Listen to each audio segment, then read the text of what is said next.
Welcome to Study Loop.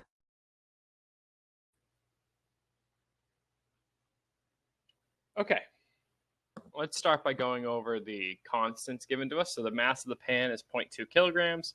Mass of the steak is 2.2 kilograms. K equals 400 newtons per meter.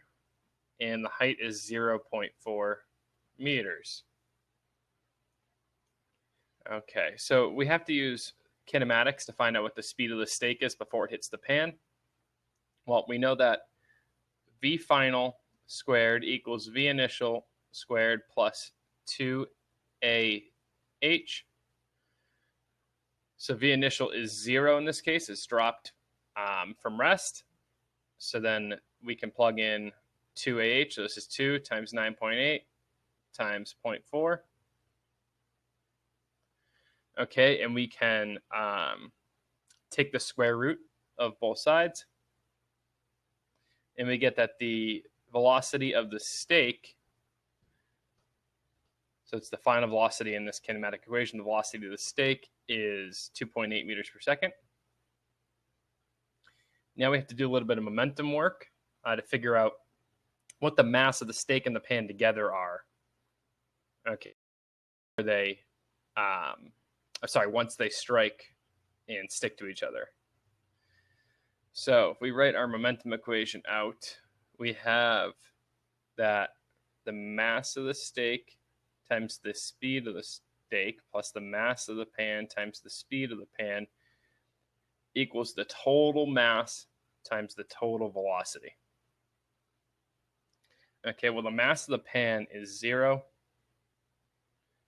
So what we end up with is that V will equal ms Vs over the total mass.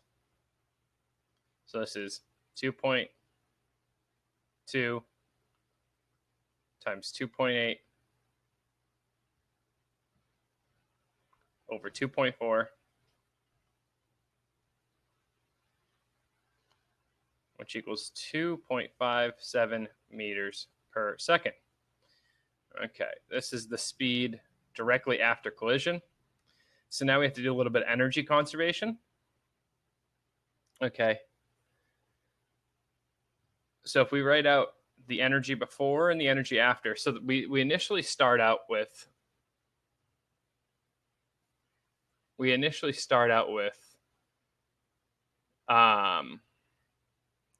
kinetic, so that's 1/2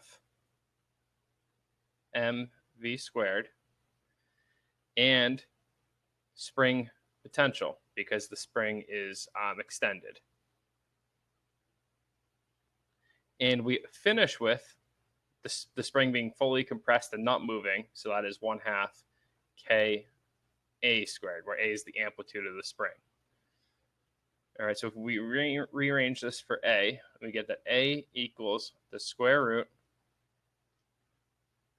mv squared. We could drop the 1/2s everywhere, plus kx squared. I'm going to call this x naught because it's some initial extension over k.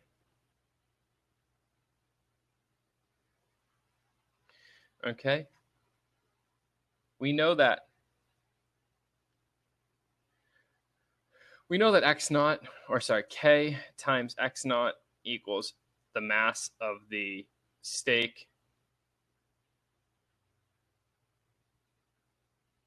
times gravity. So x naught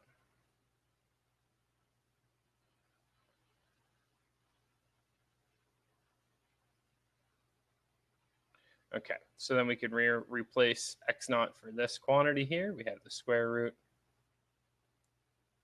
mv squared plus k msg over k squared over k. If we plug all these quantities in, we get 0.21 meters.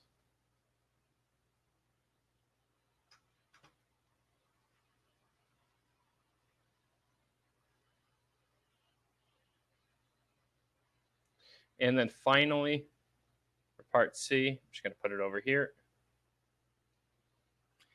We know that the period is 2 pi square root of m over k.